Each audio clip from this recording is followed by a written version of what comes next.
Assalamualaikum warahmatullahi wabarakatuh. Perkenalkan, saya Dr. Cahyandari, saya dokter spesialis kedokteran fisik dan rehabilitasi dari Rumah Sakit Umum Nur Hayati Garut. Izinkan saya memperkenalkan apa itu rehabilitasi. Pasien yang ditangani di instalasi rehabilitasi medik di Rumah Sakit Umum Nur Hayati Garut yang tersering adalah salah satunya pasien stroke, terutama pasien stroke akut.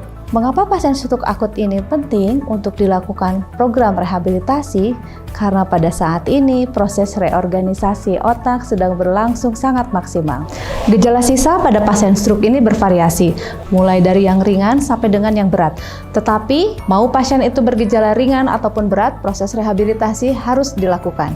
Gangguan fungsi yang terjadi bisa berupa apa saja.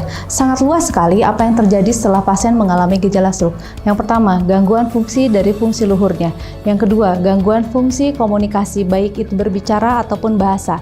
Yang ketiga, gangguan dari fungsi menelannya. Keempat, gangguan fungsi dari kemampuan melakukan aktivitas untuk diri sendiri.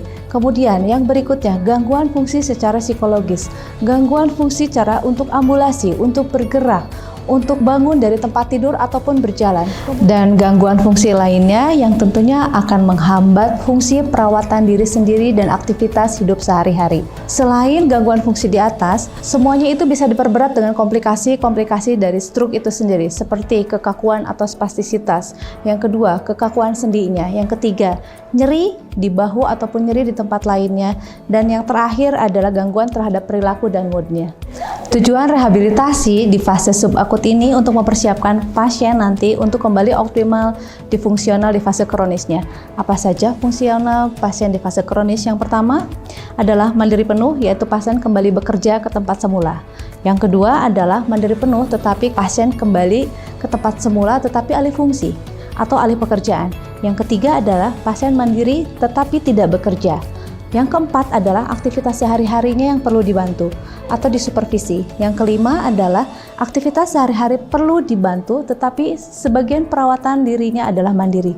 Yang keenam, perawatan diri sebagiannya dibantu, dan yang ketujuh, seluruhnya harus dibantu. Program rehabilitasi di fase akut dan kronis di Rumah Sakit Nur Hayati ini merupakan kolaborasi antara dokter spesialisnya dan juga tenaga keterapian fisik seperti terapis wicara dan fisioterapis, juga kerjasama dengan perawat rehabilitasi. Latihan yang dilakukan ini berguna untuk meningkatkan kemampuan fungsional yang optimal. Pentingnya melakukan program rehabilitasi di fase subakut ini karena pada fase ini merupakan golden period di mana reorganisasi otak di fase ini sangat optimal. Mari kurangi kecacatan akibat stroke dengan rutin memeriksakan kesehatan Anda ke dokter spesialis saraf, melakukan rehabilitasi di Rumah Sakit Nur Hayati ini, kemudian membangun kesadaran dan semangat dari pasien dan keluarga untuk mengoptimalkan fungsional dari para pasien stroke ini.